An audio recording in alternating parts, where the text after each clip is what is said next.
All right, welcome to my channel. And today the video is for managers and business owners. If you are struggling with employee performance, there is one term I would like to introduce to you, and this term is called as soldiering. Term is known as soldiering. Now, soldiering is when you have employees, talented employees, recruited through a lot of time and effort spent on that, and they come to your companies, they are there, but then instead of giving their best, instead of you being able to tap into their potential, they act as if they're doing their best but actually accomplish very less. And this can be very frustrating. Everybody seems to be working hard, but then nothing seems to get accomplished in such a company. Now, this was not a phenomena that I came up with. It was noticed in the early 1900s by F.W. Taylor. So, F.W. Taylor found out that employees who are on wages find ways to deliberately do their work slower. And that entails acting as if or pretending as if they are working, but not actually accomplishing much. And that is where he brought in performance management systems. To a great extent, this was handled, although the effect on the employees was not as good because employees felt that they were being manipulated. So now, as time went forward, studies were conducted and they found out more and more things. And they found out that soldiering happens when employees are there only for the money. If they are there only for the money, this is a normal side effect. So, how do you counter this? There are four ways that I can share with you that can help you reduce the effects of soldiering in your organizations. The first one is to make their jobs meaningful. Now, this happens in the recruitment stage. Understand why do they want to work at your company?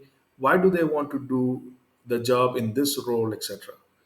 Does it hold any significance or meaning to them? Is it something that they're doing because it's just the natural step, or are they doing it because it is something that they are really looking forward to do? The second aspect is recognition. Do you have a system where you can recognize um, good work when it is done? Because without recognition, people soon lose interest in doing their work well.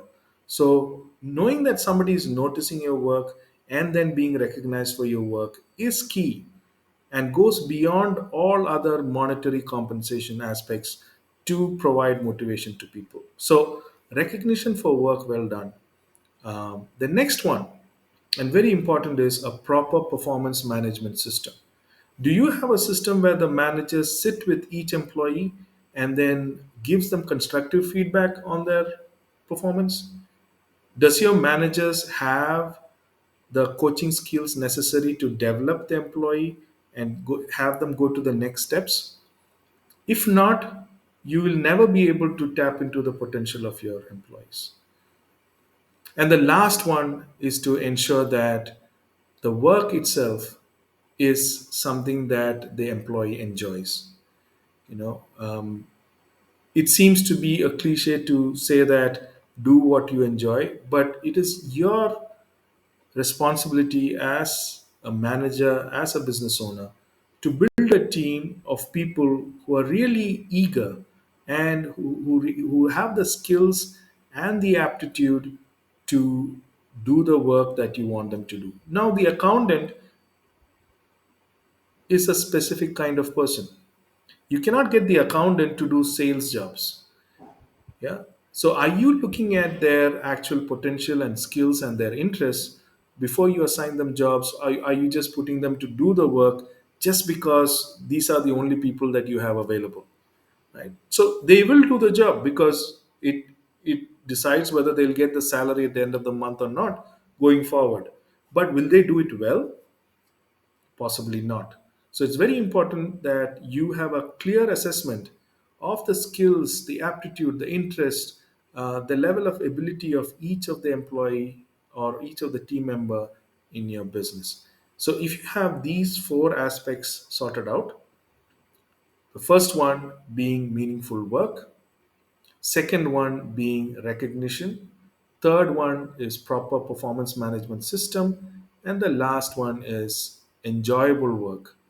So if you have these four aspects integrated into your work practices, then to a great extent you will have handled this phenomena that most businesses dread, which is called as soldiering.